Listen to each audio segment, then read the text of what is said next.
Front of me now reminds me time to move on to part two. This book is our speaker's book, Sustainable Energy. I'll say something about that in a second. David MacKay is internationally known for his research in machine learning, information theory and communication systems. More recently he's become known for his work on sustainable energy. His initial degree was in natural sciences. He then went to work at Caltech and also worked on computation and neural systems. Eventually came back to the Department of Physics at the Cavendish Laboratory, where he was made professor in 2003. He was elected as a Fellow of the Royal Society in 2009, and also in that year he was appointed as Chief Scientific Advisor at the Department of Energy and Climate Change. So just that few seconds indicates an unusual and varied career. And then in 2008 he completed this book, Sustainable Energy, without the hot air, a book on energy consumption and energy production without fossil fuels, described by The Economist as a tour de force and an exemplary work of popular science. And Bill Gates called it one of the best books on energy ever written. So, without further ado, I'll introduce our speaker, David MacKay, to talk on 2050 pathways.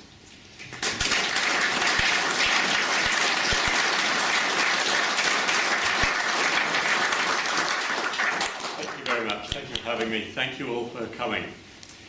In the style of an old cinema, I'd like to precede my main talk by a short presentation. When people talk about sustainable energy, one thing they have perhaps focused on in the last 15 or 20 years is, oh, we need lots of biofuels, don't we? So we have European directives on biofuels. And I sat down for a meal with some colleagues from Shell once, and one of them said, if we grew the biofuels on the verge of the road, how wide would the verge have to be to power all the cars on the road? Now, I'm a physicist and I love back-of-envelope calculations. So we take this question, we just throw in some numbers and see what comes out. So we're imagining a road, let's have a single lane of cars and throw in some numbers. Let's say the cars are going at 60 miles per hour. Let's say they're doing 30 miles per gallon, which is the standard average performance of today's cars. Let's look up the production of biofuels, because probably we don't already know that. It's, say, 1,200 litres of biofuel per hectare per year for today's crops in Europe. And then you need a car spacing, 80 metres between the cars, say. And we don't need the length of the road, because the biofuel plantation scales with the length of the road as well. Okay? So now you take the first number and divide it by the following three. Be careful with your units, and you get out a length, namely 8 kilometres, and that's the width of the biofuel plantation that you need on the verge of the road to power that road.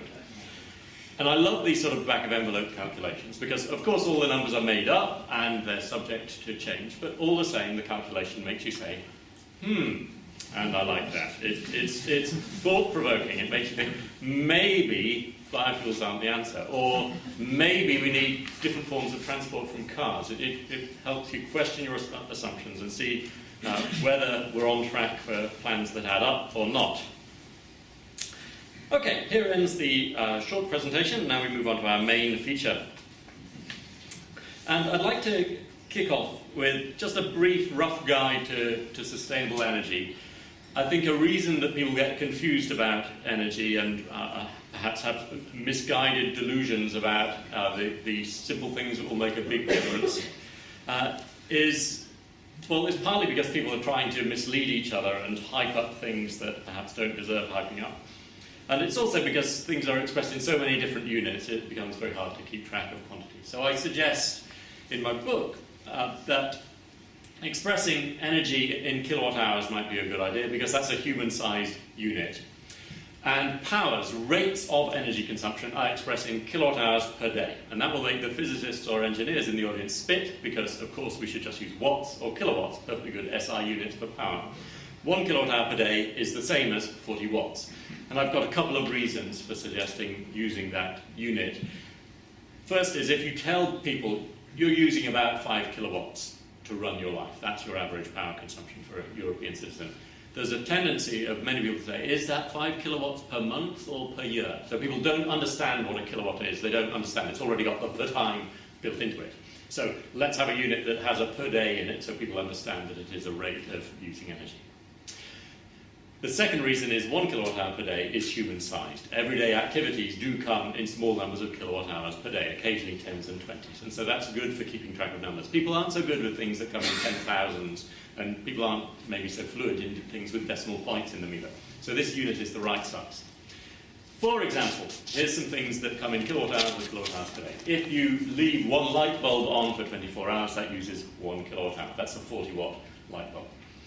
If you eat food, then the chemical energy in the food you eat is about 3 kilowatt hours per day. If you take one hot bath, that's 5 kilowatt hours of energy in the form of heat. If you take a litre of petrol and set fire to it, that dissipates 10 kilowatt hours of chemical energy. And if you have a Coke habit and you drink Coke and throw cans away, the embodied energy, the energy to make the aluminium can that your Coke came in, is about 2/3 of a kilowatt hour. So there's some everyday examples. And here's a few more. If you have a car habit and you drive a typical average European car 100 kilometres every day, you're using 80 kilowatt hours per day on your car. If you run a typical house, you might be using 80 kilowatt hours per day to run the heating and electrical services. Operating the cat that's on the lawn there might be another 3 kilowatt hours per day. If you fly, it could be a big part of your footprint. Just one international trip per year uses an incomprehensible number of kilowatt hours for that single trip, but if you divide by 365 days to say what's one flight a year in the same units, you get 26 kilowatt hours per day is your average energy consumption for that flying habit. And then we mustn't forget the phone charger. So the mayor of London a few years ago had his campaign of a bunch of things you can do to help save the planet. Planet repairs, I think it was called. And one of them was unplug the phone charger when you're not using it. And this is very impressive because what it says here in the white print is, if every London household unplugged their mobile phone chargers when not in use, we could save 31,000 tonnes of CO2 and £7 million per year. So this is clearly very important. Though actually £7 million per year, what's the population of London? 7 million, so that's £1 per person per year. Maybe this isn't quite deserving to be in the top 4 things we talk about. Well, let's just check the numbers. So, how evil are phone chargers as planet destroyers? Here's the numbers. Let's look at the energy saved by this feat of conservation of switching off the phone charger for 1 day. The energy used is actually exactly the same as the energy used by driving an average car for 1 second. Both of those are equal to 0.01 kilowatt hours. And by the decimal point there, you can see it's too small for a human to be worried about compared with the other things we've been talking about. I'm not saying don't switch it off, but just do also bear in mind the bigger quantities, which may deserve more attention.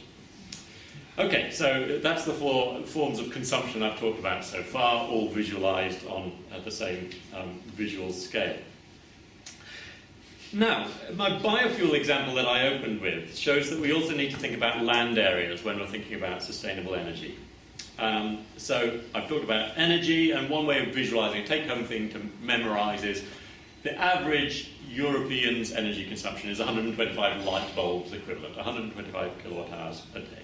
So hopefully that's a visual thing that you can memorize. Here's another visual thing. Bottom right, we've got half of a playing field. That is the area per person of the UK, 4,000 square metres.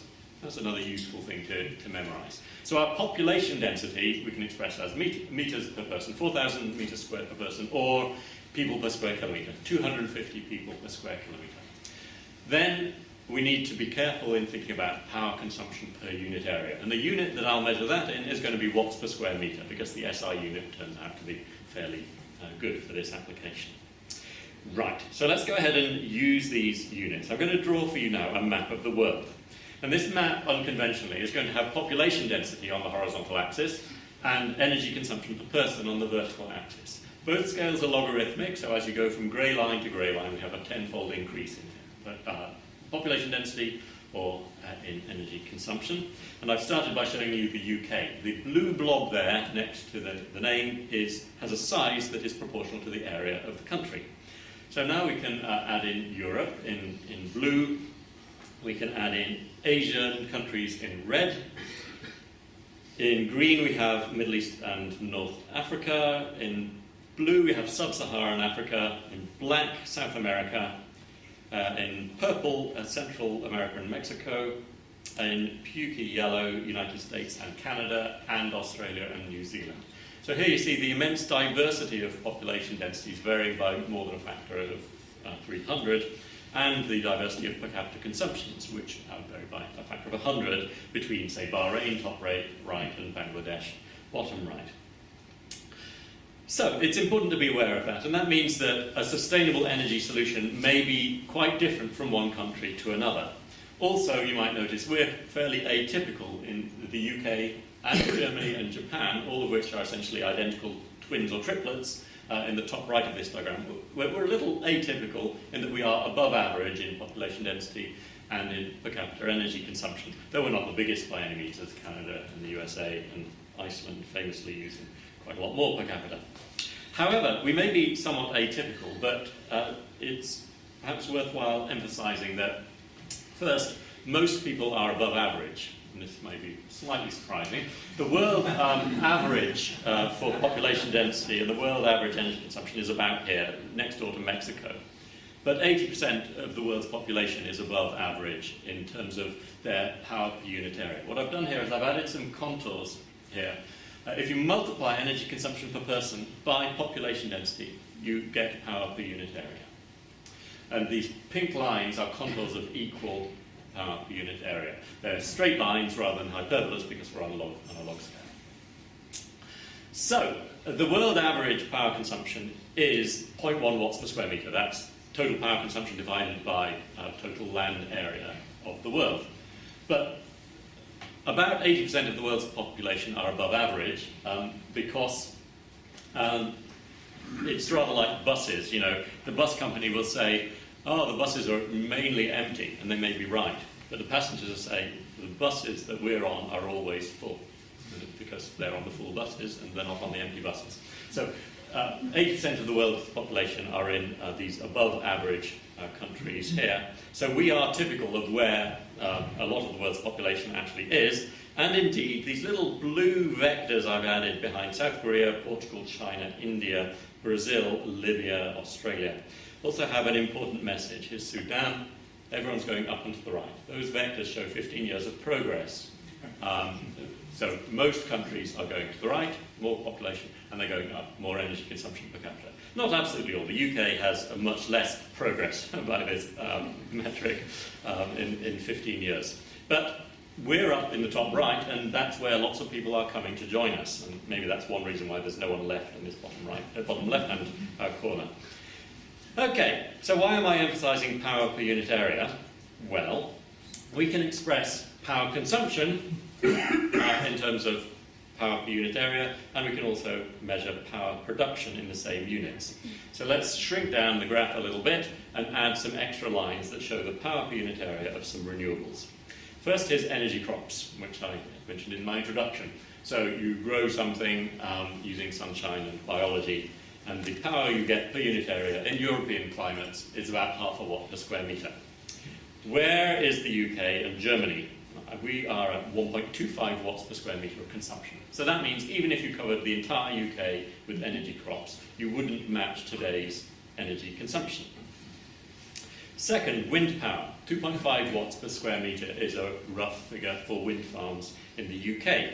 That's bigger than 1.25 watts per square metre by a factor of 2. Therefore, if you covered half of the UK with wind farms, the average output of those wind farms would equal today's entire power consumption. I emphasise I'm talking about the entire power consumption, power in all forms, not just electricity, but also transport, heating, industry, and so forth. And I'm making a mathematical statement there. I'm not wanting to make any value judgment. We just need to understand if you wanted to literally match total power consumption in all forms, that's a wind farm half the size of the UK. People sometimes challenge this statements I want to just show. I do have data to back up my assertion that wind farms in the UK deliver 2.5 watts per square metre. I've looked up 50 wind farms in the Renewable Obligation Certificate Register to find how many megawatt hours they actually generated. I've found them on an ordnance survey map, and I've measured how big each wind farm is, and here are the powers per unit area of those. And the red ones, the English ones, are a bit older and smaller and have smaller power per unit area. The modern blue ones in Scotland, which is a windier location, have slightly larger power per unit area, and Wales in green is in between. And a rough average of those is about 2.5 watts per square metre. The offshore wind farms, incidentally, over here in blue, also are delivering about 2.5 watts per square metre. So there is variation from site to site, and some locations in Scotland are very good indeed, but I think that's a fair figure to work with. Okay, next up let's look at sunshine. So people often say, oh, the power hitting the Earth in so many minutes is bigger than something or other, and they say, oh, so it's easy, we just need solar power. Well, let's check. Yes, the raw power of sunshine in the desert at the equator at midday is 1,000 watts per square metre. But it's not midday all the time in the equator. It's midday only about 1/4 of the time, and the average power of the desert sunshine is 250 watts per square metre of energy hitting the ground. That's the day and night average. Moreover, we don't all live at the equator, and in the UK the average power of sunshine is 110 watts per square metre, thanks to latitude and clouds.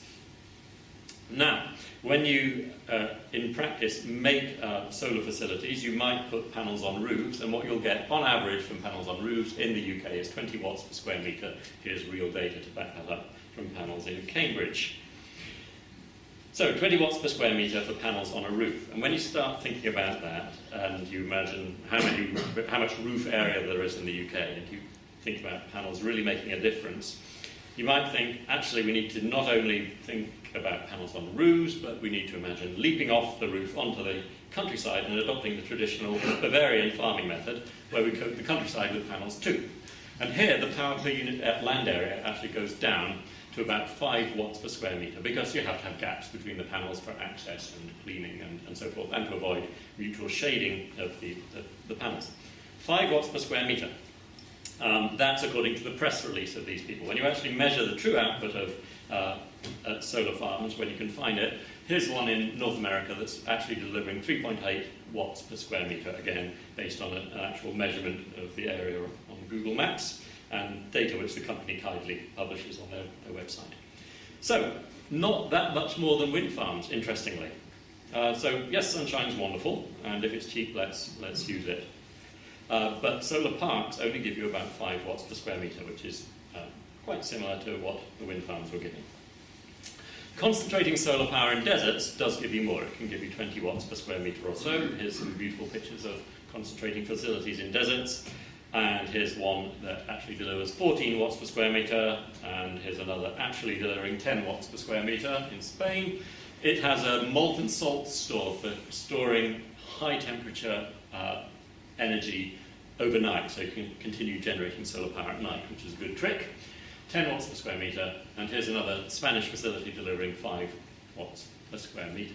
So yes, sunshine's amazing, but actually real solar facilities only deliver 5 to 20 watts per square metre, which isn't that far from the 1.25 watts per square metre of consumption. So if you look at any renewables, much as I love them, I think renewables are great, they do have a problem that they are diffuse. They have small power per unit area. I'm sorry, I forgot to switch on my microphone here, didn't I? I'll give it another way of hearing me. So, I haven't mentioned a few others on this list, tidal power and rainwater and so forth, but they all come in the same ballpark, a small number of watts per square metre. And what that means is, whatever mix of renewables you imagine, if the total output of them is comparable to today's consumption in a country like the UK, then the area occupied by those facilities has to be somewhat similar to the total area of the country. Maybe not the whole of the country, but in the ballpark of 10%, 25%, depending exactly what mix you've gone for. A few of these can coexist, of course. You can put plants underneath wind farms with no difficulty, and that would boost your power per unit area from 2.5 watts per square metre to 3 watts per square metre, which they do. It doesn't really change the argument. There are other technologies which may qualify as sustainable. Here's one, nuclear power. Here's a photo of a Sizewell B, and this is a map of a square kilometre, which has got a Sizewell B in it. 1 gigawatt divided by a square kilometre is 1,000 watts per square metre. So this is another technology which, by this particular metric, is less intrusive. It has more power per unit area than any of the renewables we've been discussing. Of course, this is not the only metric we should care about, and nuclear power, as any form of power, has popularity issues, and there are other metrics that are important in the public discussion of options. But at least it's less intrusive. As I said, other technologies also have popularity problems. Here's a photograph of a consultation exercise in full swing in the little town of Pennycook, just south of Edinburgh, and you can see the children of Pennycook celebrating the burning of the effigy of a wind turbine. So, what shall we do? Well, we need people to understand numbers, and I'm going to move on to talking about a piece of software we've developed in the Department of Energy and Climate Change called the 2050 Pathways Calculator, which tries to help people understand these sort of numbers. But just a final look at this map of the world. What do we need to do? We need to help people in countries like ours, and in countries that are coming up to join us here, help them to embrace the concept of large-scale renewables, and or help them embrace other forms of power generation, such as nuclear capture and storage, and help them embrace the idea that maybe we should be moving down this contour plot a little bit, which you can do either by reducing population, not sure how to do that, or by reducing per capita consumption, which is a perfectly feasible thing. We don't have to live like kings all the time. We could still be happy without being so profligate in energy use. So I'll talk a little bit about those options now. A final option is we could talk very politely to the countries in maybe the top left of this diagram, countries with plentiful energy and very low population density, and say, well, we don't want renewables in our backyard, so please can we have them in yours, and import your energy from friendly places like Russia, Libya, Australia, Kazakhstan, and over here, Mongolia. So these are the options that are on the table. That's how you make a plan that adds up. So let's now do it with the aid of this wonderful tool. This work was initiated at DECC when I arrived there as Chief Scientific Advisor by then Secretary of State Ed Miliband, and it continued under the current government and has been launched and now published 3 times. Every time we launch it, we publish it as a call for evidence, and we publish a piece of open source software that anyone can use and modify and improve and comment on. And we try to make it better and more useful all the time. It's intended to help engage ordinary people and policymakers with the options that face the UK. And a front end to this extremely large Excel spreadsheet is this single page web view which we give for this calculator. It's a calculator that's engineering based. It doesn't do any optimizations for you, because I think one of the clear issues, one of the messages you will have got from what I just said about the options in front of us is we shouldn't just say, oh yes, let's now write a piece of software that will optimize the trade-off between lifestyle change, invading Libya and putting power stations there, that economic trade-off between wind and nuclear. So we need people to understand and to participate in the choices. So it's not an optimizing tool, it's a factual tool that says, if you do things on the demand side, if you do things on the supply side, how does it add up? What happens? Do we meet our legal targets? Do we keep the lights on? So the left-hand side of this calculator displays demand-side choices, including transport-related ones, things related to homes, things related to industry.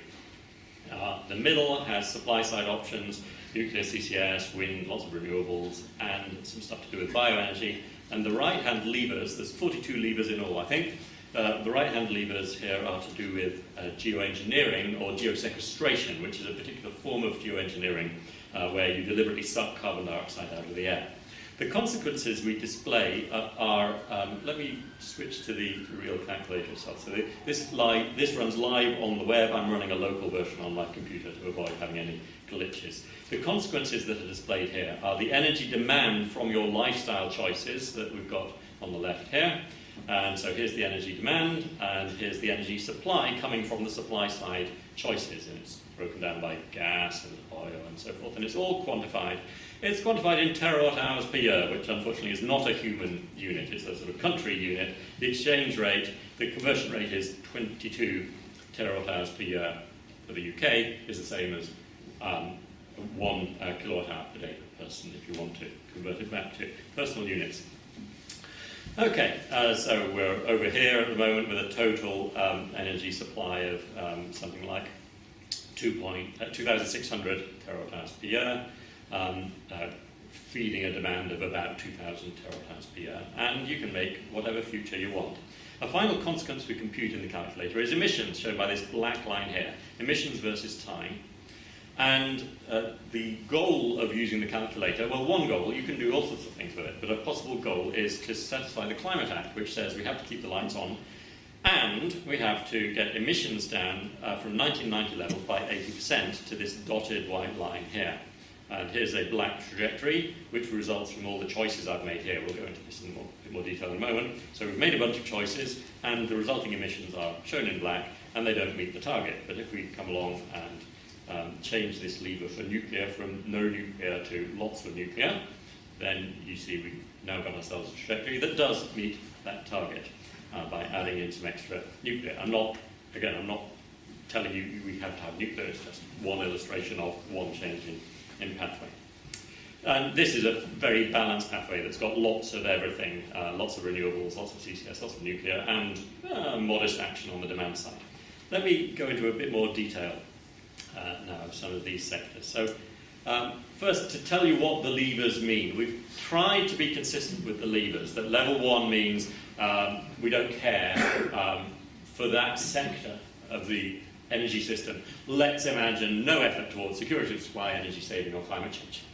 And it goes all the way up to level 4, which we show in red, which is very strong action, often an Apollo program's worth of effort, or a World War II's worth of effort in a sector. So something that has been published in the expert literature, maybe, but is at the upper end of believable, is what we intended level 4 to be. This hasn't actually happened quite consistently across the calculator, but on the supply side I think it's fairly consistent. In between we have levels 2 and 3. Level 2 is strong effort that most people think is achievable. Level 3 is incredibly strong effort that would require quite radical change, but not actually an Apollo program's worth. And what we've done is build a model of the entire UK energy system that can be computed then and there within a few milliseconds. And it computes the consequences as I've shown you, and it allows the user to explore. So first we have the transport sector, and the calculator knows the laws of physics. It knows that you can reduce energy consumption for transport if you change your vehicle so that you have smaller frontal area per person. For example, public transport is a way of doing that. You want your vehicles to have smaller weight per person. Again, public transport can help, but vehicle lightweighting can help as well. You want your vehicles to go slowly if you want to use less energy. Go steadily to avoid braking losses, and convert energy efficiently between different forms. Standard petrol and diesel engines are only 25% efficient at turning chemical energy into oomph. And the calculator knows all these things, and it gives you levers to adjust them. So here we have levers to do with how much public transport we introduce. Do we switch to more energy efficient vehicles such as electric vehicles or hydrogen vehicles? Of course you need to get the electricity and the hydrogen from somewhere, but at least they are more like 90% efficient, at least electric vehicles, 85 or 90% efficient at turning chemical energy into oomph from batteries to wheels. You can choose how much electric vehicles and how much hydrogen you're going for in your low carbon mix. You can do stuff to freight and aviation and shipping and so forth. So we have levers for transport. We also have levers for heating, because about a third of our energy consumption goes to heating. And here's the equations that are in the calculator. So the heat loss from a typical building is the leakiness of the building multiplied by the temperature difference between inside and outside. Bottom line, the power required to make up for the heat loss is the heat loss divided by the efficiency with which you turn your energy source into heat. Standard condensing boilers are allegedly about 90% efficient at turning chemical energy into heat. And that might sound quite good, but actually if you know thermodynamics, you know that's really bad, because you're starting with high-grade energy, chemical energy, which is just as good as electricity, and you're turning it into low-grade energy in the form of heat at 30 degrees, which is lousy, and you can actually make things much more efficient. So the three options for improvement are on the right-hand side. Reduce temperature difference with this astonishing technology called the thermostat. You grasp it, rotate it to the left, and your energy consumption will go down. I've tried it, it works. Some people call it a lifestyle change, but I have more than halved my heating bills at home by using the magnificent thermostat. You can reduce the leakiness of your building by getting fluff men in, putting fluff in the walls, fluff in the roof, new front door, and so forth. This is my crappy house in Cambridge, and the leakiness has been reduced by, I estimate, about 25% by these sort of measures. And the latest thing I've done to a couple of rooms is I've put some extra interior insulation in. I say I've got a Polish builder to do it for me, which has hopefully slightly improved the leakiness just a little bit more. If you really want to have a significant effect on the leakiness of a crappy building, you need to adopt the German method of putting 15 or 20 centimetres of rock wool on the outside of the building. And so those options are here in the calculator. We have a thermostat lever. Let's go to the live calculator. The thermostat lever allows you to have temperatures increase in line with recent trends. So winter temperatures on average in homes would be 20 centigrade. That means when people are there, maybe they're higher, and when they're not there, they're lower. Or sort of level out, or even go down a bit, or go down quite a lot to an average of 16. That doesn't mean it's 16 all the time, it just means you're smart about average temperatures, so you make sure you're heating rooms when people are there, and maybe do a bit of sweater wearing as well. And we've got an insulation lever, increasing amounts of cavity and solid wall insulation and triple glazing and so forth. And we've got a bunch of heat options, and let's see, do my slides show you some of those? No, but let me just talk to you about those. Heat pumps are one of the options that we have over here. So if you set these levers to D and D, you end up deploying lots and lots of heat pumps, which use a small amount of electricity to deliver a lot of heat by pumping heat from your garden into your house. And that's a much more efficient thing to do with energy, rather than just turning high-grade energy directly into heat. You can get an efficiency, if you like, of 300 or 400%, at least if you get a good heat pump. And that's something we're working on in DECC to make sure the standards for installations are good. Okay. What have we next? The supply side. As you've been seeing, little bubbles come up to explain what's going on as you play with the calculator. We also provide one-pagers. If you want a bit more detail than the little yellow bubble, every lever has a one-pager that summarises as transparently and openly as we possibly can what that lever does. We want people to understand the scale of what we're talking about. So here's the offshore wind one-pager, where we compare what the lever does at levels 1, 2, 3 and 4 with what has happened in other countries. So this is the offshore wind lever. These graphs show the onshore wind fleet of Spain and Germany rising over the last decade, and this shows what you get if you use levels 2, 3 and 4 for offshore wind, and you can see you end up with respectively roughly 3 times the Spanish level of wind, 4.5 times or more wind than the entire world has got when you go to level 4. So as I said, literally an Apollo program in scale is what you get when you go for level 4. So we're not holding back in any of these sectors on the supply side. So that's a typical one-pager, and it's got a textual narrative that describes how many wind turbines and how big those wind farms would be, and to make sure people really get it, in the latest version we have a map as well, so you can go ahead and view on a map how big the wind farms are. So this pathway we've just been looking at, here are its offshore wind farms visualised to scale but not to location, and here's the onshore wind farms that you get at level 2. So this is 3 times Spain's wind fleet in an area roughly half the size of Wales. Similarly, level 2 on the wave lever involves wave farms 300 kilometres in length in the deep Atlantic. Okay, so moving on. Here's a graph from the one-pager on nuclear, where you can see the different levels of nuclear we have in the calculator. Again, level 1 is no future nuclear. Level 2 is a 4-fold increase in nuclear over today's levels. Level 3 is a 9-fold increase, which is very comparable to doing what France did, but sustaining it for a little bit longer. So the growth rate of nuclear would be very similar to the growth rate of nuclear in France in the 80s. And level 4 is where the UK has more nuclear than the entire European Union has today, and more than the USA also. Okay, in the calculator we have various alternative views, as I showed you. There was the map view, we have the electricity-only view for people interested in the electricity sector, and we have a Sankey diagram. Let me take you again to the live Sankey, so you can see the energy flows.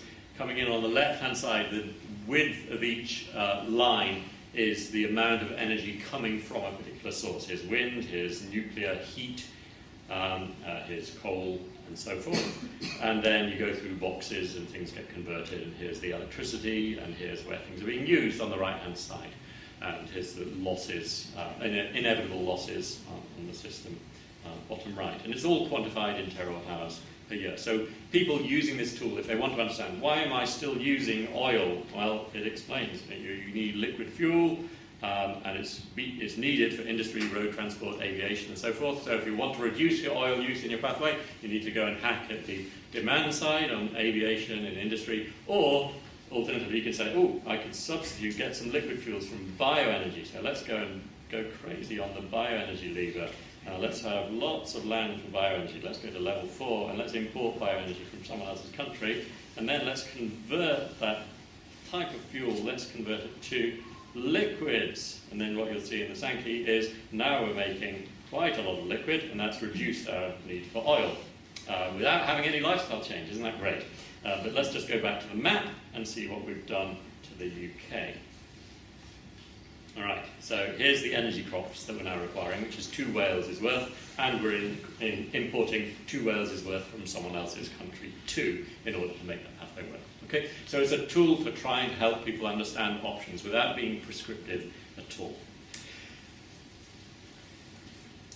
Okay, so we've got maps, and it's kind of fun working in Whitehall, because when you initially suggest, let's have a map in there, and I make a prototype, the initial reaction is, oh goodness me, that could be terribly contentious. But you just wait 6 months, and then now we've got it, it's in the tool, and everyone can see it. So one thing I've learned at Whitehall is that patience helps, and it does take time. The final thing that took a lot of time was to get costs in. And of course you can't have a grown-up conversation about energy options without talking about costs, because some people do care about money. And this took a long time to get in, but we got it in version 3, and I can again show it to you in the calculator over here.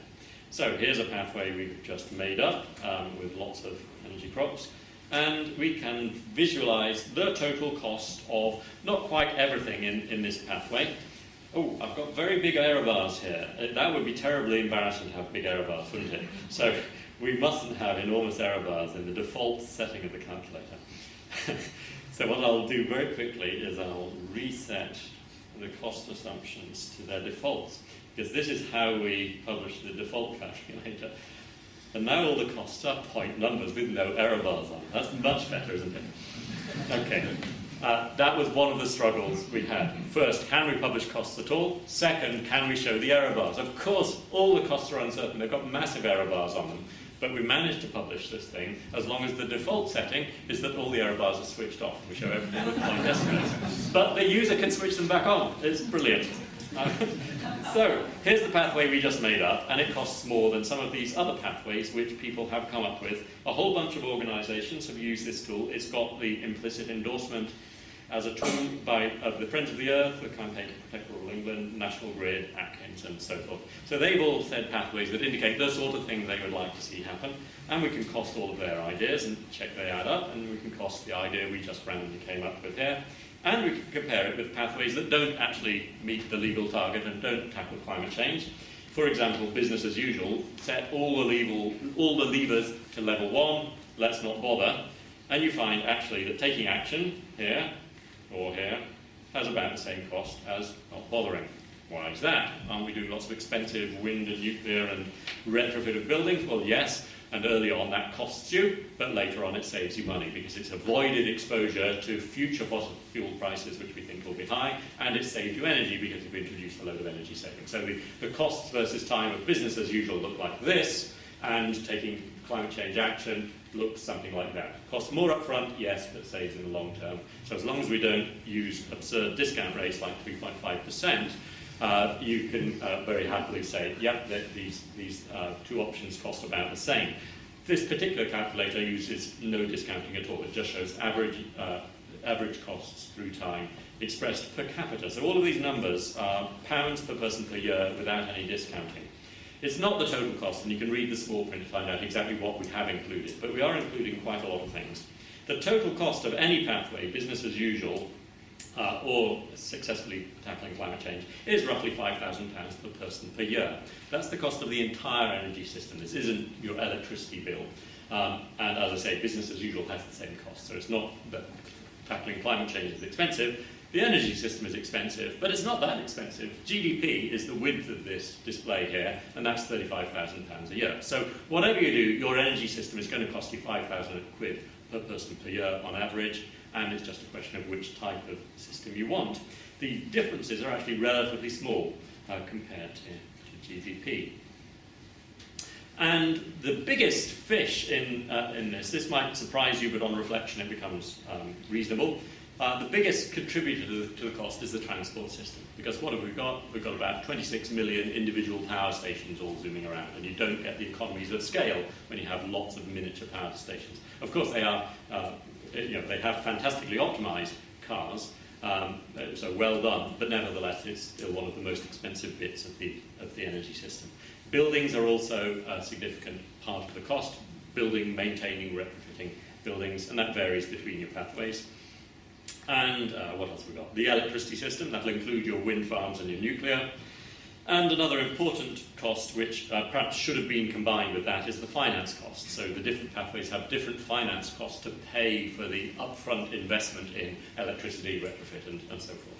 So that varies from pathway to pathway. And not tackling climate change has the biggest cost when it comes to fossil fuels. So this is the fossil fuel cost of if you don't bother. If you do bother, you roughly halve fossil fuel consumption over the next 50 years because it takes that long to get off. Here's business as usual fossil fuels, and here's getting off. So the area is roughly halved.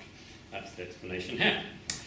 Good, so we have costs, isn't that brilliant? And we can break down the costs and show them to you in more detail, and we can show you error bars on everything. So we can compare here the pathway we've just randomly made up with not bothering, or maybe it's a better idea to go and choose one of DECC's pathways. So here's an allegedly cost-optimized pathway compared with business as usual, which it costs about the same, but they make very different choices. So less oil use, less gas use, and what dominates is the cars. You've got lots of conventional cars in business as usual, and instead you have lots of hybrid cars in the blue pathway. And let's just show what you can do with the uncertainty admitter. So we admit uncertainty. You can either do that by switching on error bars like this, saying, I don't know what cars will cost, I don't know what oil will cost, I don't know what gas will cost, and now you see the error bars on everything, which is great. And you can see actually business as usual might be more expensive or less expensive. It depends, and that's the truth. And there is a narrative where oil and gas are very expensive and hybrid cars turn out to be cheap, where actually doing what DECC is recommending will save you money compared with the counterfactual. Okay, so we can switch on uncertainties. We can also override values, and we can say, I know what oil is going to be. It will be $170 per barrel, and gas will be expensive. So you can pick upper and lower error bars as well and play what ifs. So say, what if they are expensive, and what if hybrid cars are indeed cheap? And then you can see the cost difference with no error bars, because we've taken away all the error bars with our point estimates and our overriding. So we have a tool here for people to play with cost assumptions if they want to. I love this thing. I'm so amazed we've published it. Going back, let's think about wrapping up. What have we done with this tool so far? We have published it in various forms, the Excel spreadsheet, and the web version I've been showing you. We also have a tool called My 2050, which is a kiddies version, where instead of having 42 levers, we have 14 levers, so 7 supply and 7 demand, and you get a cartoon and music plays and cars zoom around with little lightning bolts on their roofs and so forth. Again, we have the same sort of factual narrative, but it's harder in this thing to really convey what it means. You know, we've got pictures of wind turbines, it doesn't convey scale so well. But we do have little one-pagers that you can bring up and you can see whether you've got supply and demand in balance. And here's a one-pager describing what's going on with the wind lever. So we made a kiddies version, and you can submit your chosen pathway to Facebook and all that. And going back to the costs, something I should have emphasized is that these costs are backed up by a literature, and it's completely open again. So we used this tool to in our carbon plan publication, but just, sorry, interrupting myself, going back to what I was saying. Where's it gone? I've gone and lost my, the next slide I was looking for. Okay, let's go from here. We have a wiki, which is a public facility where anyone can comment on our methodology and supply new references that give us better cost information. So in the wiki, you can see the costs and cost ranges that various people have asserted in the literature, capital costs, operating costs, and so forth. They're all visualized in interactive displays where you can put the mouse on things and it highlights what you're looking at, so that's all nice. And people can add literature to our wiki. So, as I said, we've used this in the carbon plan. It's not the only tool that government uses at all, but it is a tool that is now being used by policymakers to understand options and to express options and to discuss the uncertainties we have about the future. So in the carbon plan, we have published a bunch of pathways, not just this one cost-optimized pathway. We've published what-if pathways that say, what if renewables turn out to be really cheap, and people are very willing to adopt lots of energy efficiency? What would we do then? Or alternatively, what if CCS turns out to be cheap, and we use lots of bioenergy? Or here's another what if. What if actually renewables aren't cheap and CCS doesn't work, and what if people don't embrace energy efficiency as much as we would like them to, though we still have energy efficiency improving, a per capita energy reduction of 35%, so a significant amount of energy efficiency, and here's a very high nuclear pathway. We have published all of these, and we have said that government policy should be consistent with keeping all of these pathway options open. So we have a sort of hedging strategy in the government's carbon plan. Let me wrap up. My conclusion is, getting off fossil fuels is not easy, but it is possible. Thank you very much for listening.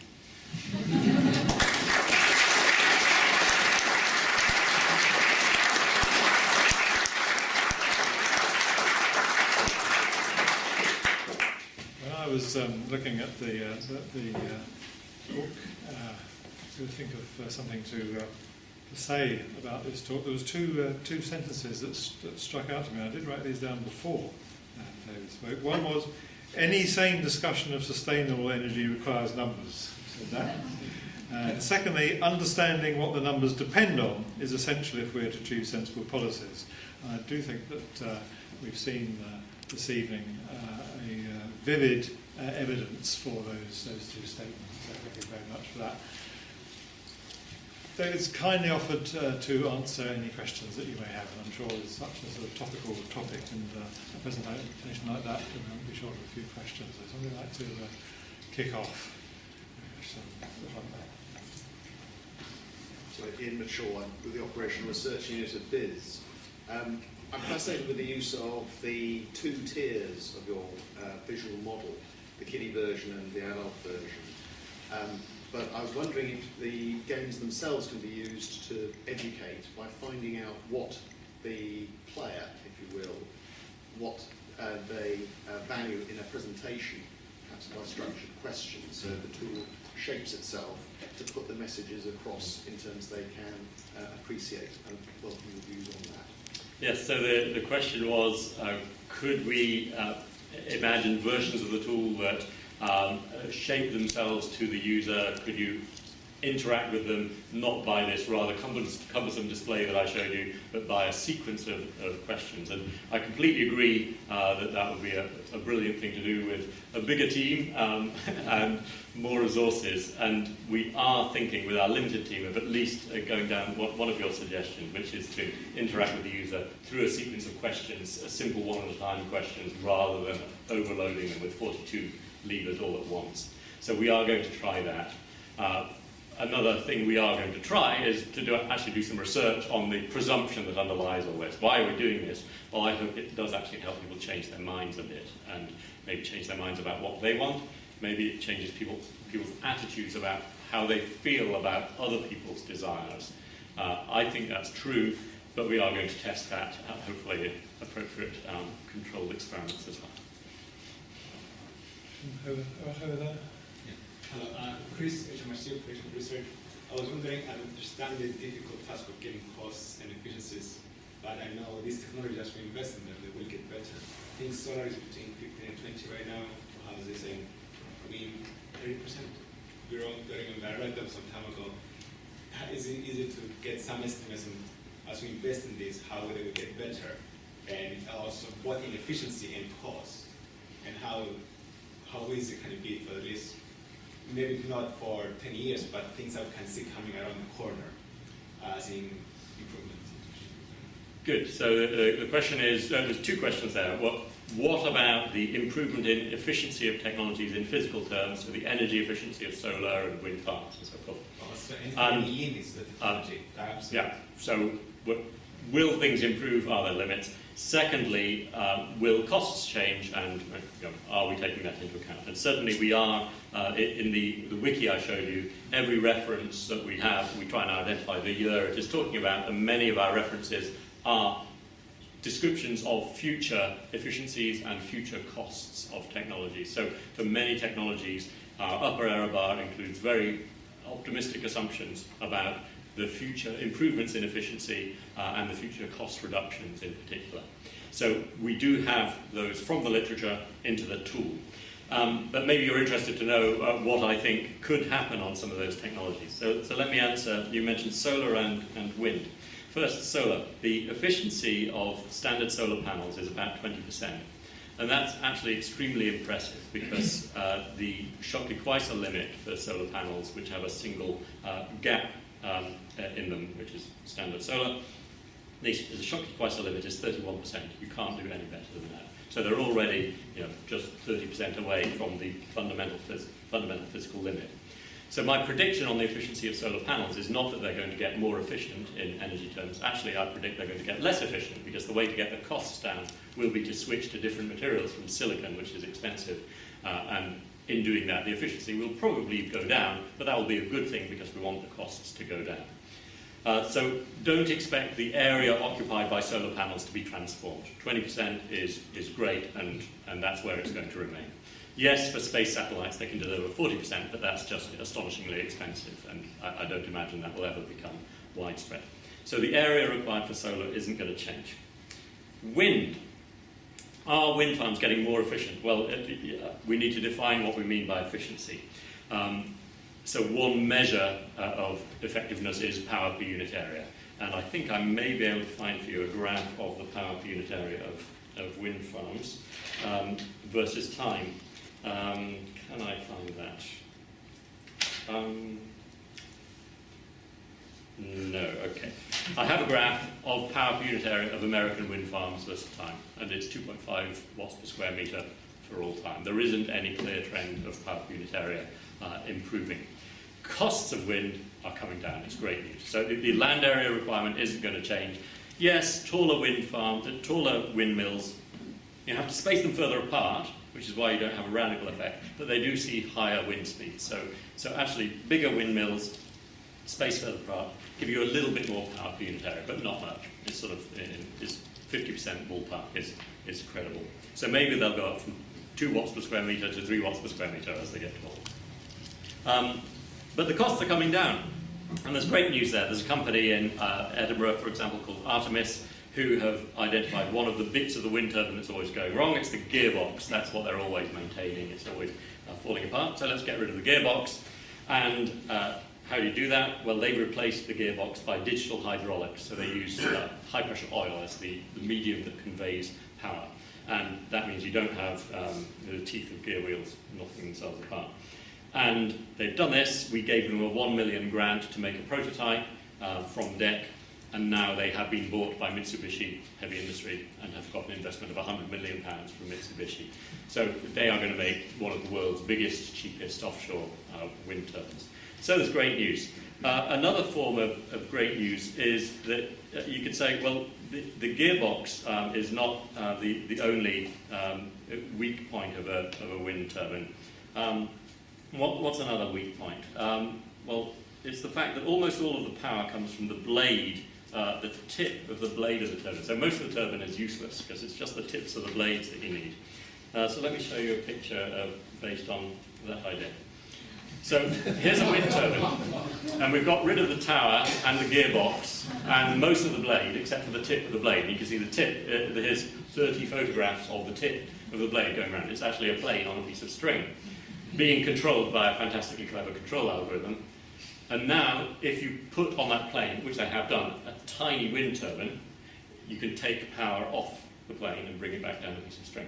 So this is a radical redesign of a wind turbine that just keeps the high power part, the tip of the blade, throws away everything else, reduces the mass of the wind turbine by a factor of 5, and I think this could be the future of wind power. It won't change the power per unit area very much because it's still a wind turbine, but it will reduce the costs maybe 5-fold if they can pull off the control. It needs to be scaled up to the size of a 747, by the way.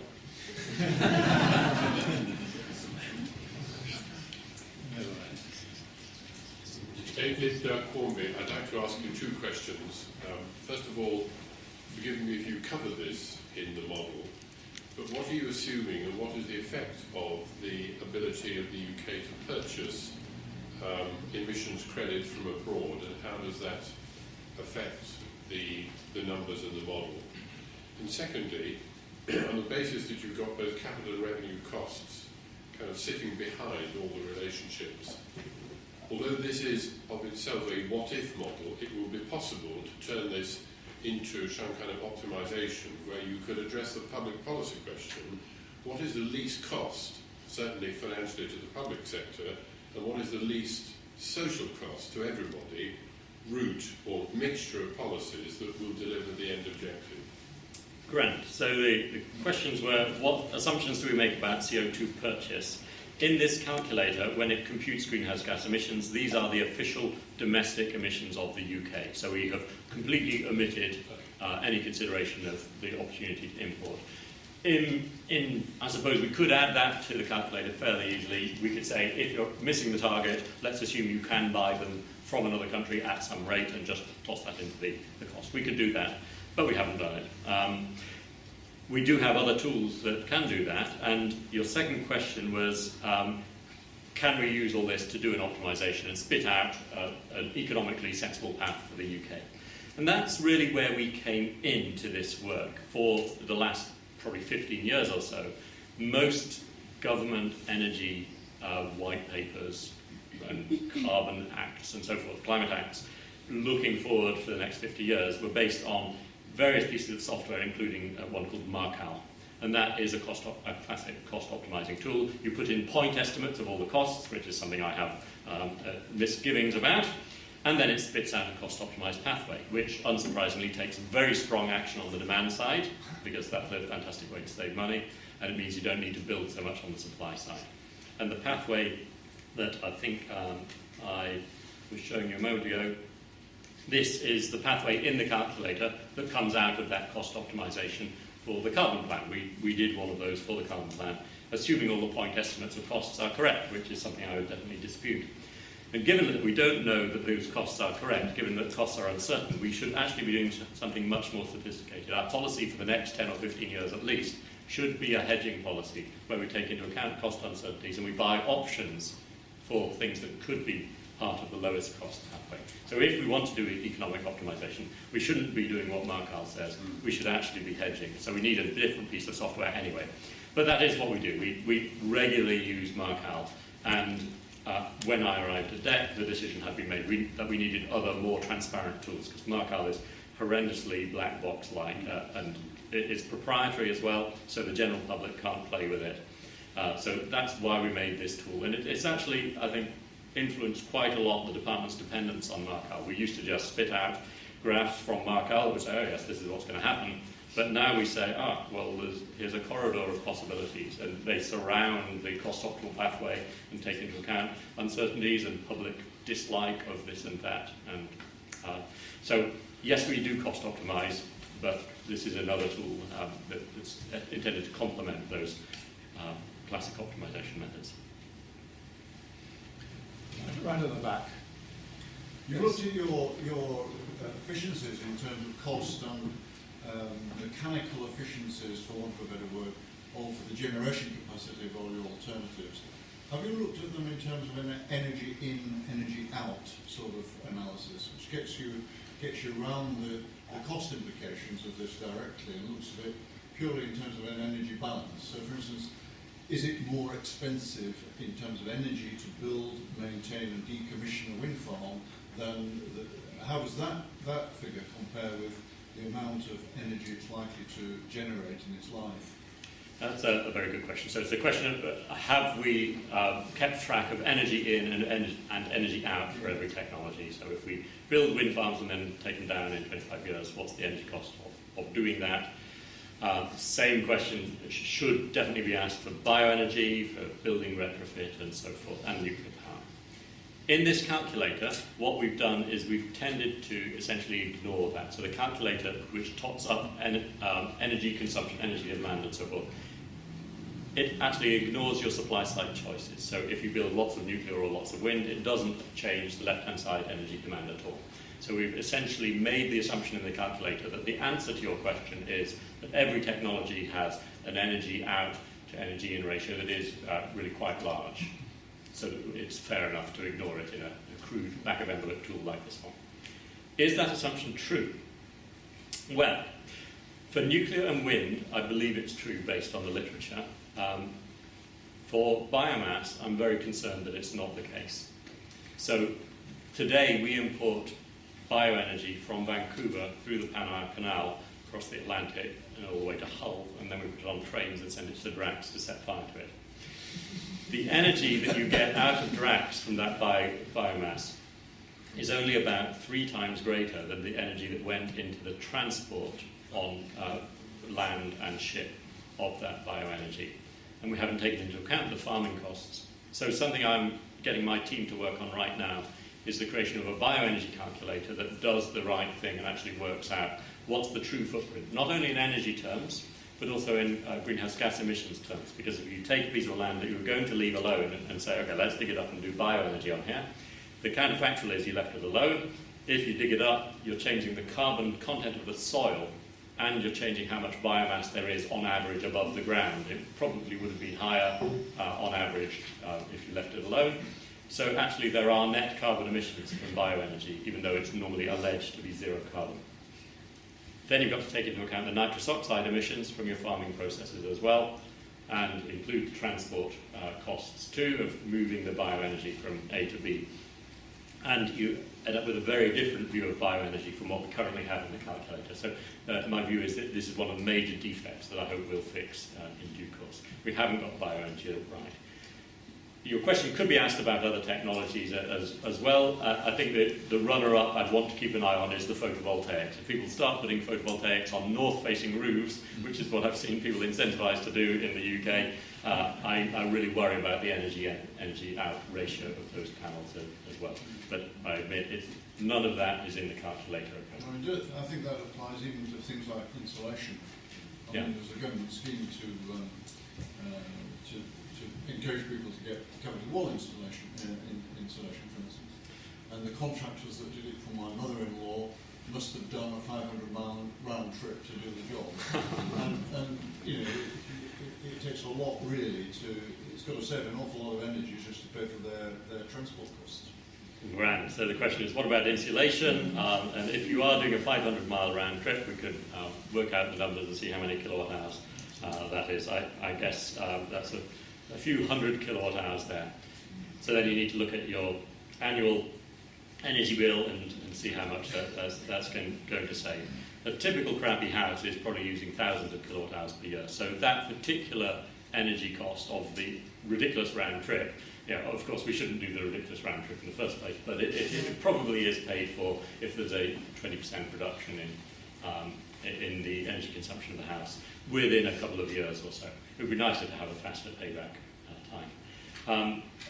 An interesting thing about insulation and retrofit, I quite often quip, a good option would be to bulldoze all the old houses and rebuild them to Swedish building standards. But actually, the financial cost of taking down an old tower block is incredibly high. It's getting on for £100,000 per flat or something like that. An amazingly high cost. So actually, retrofit does seem to be a good idea, even if it is quite human intensive to put the insulation on the outside of the tower block. In the middle this time, perhaps. The red jumper? Oh, sorry, yes, thank you. Yes, Alistair Morley. Big fan of your book, read the DECC costing reports as well, which leads me to my question. The calculator seems to be matching aggregate demand and aggregate supply. Is there any component in it for systemic costs associated with large-scale renewables? For example, storage, demand management, that sort of thing, interconnection costs. That's a fantastic question, and it was what I was going to get onto next if I hadn't stopped when I stopped. So the question is, what about balancing the system? Here I'm just displaying total energy in and out over a year, but it's got to balance every single minute on the electricity system, and the gas and oil systems need to be kept in balance too. The electricity balancing challenge is a severe one. Let me show you some graphs about that. So, where has it gone?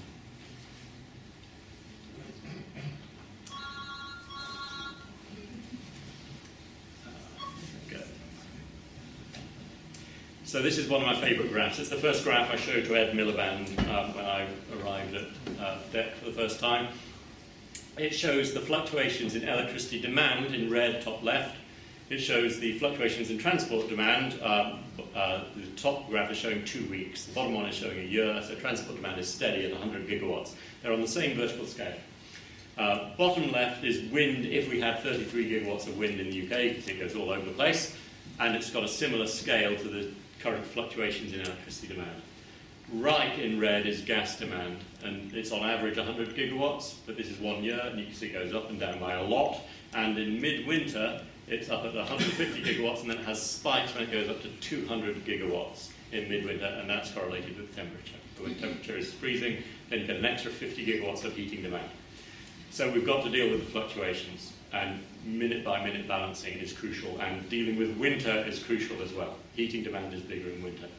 We have to do that.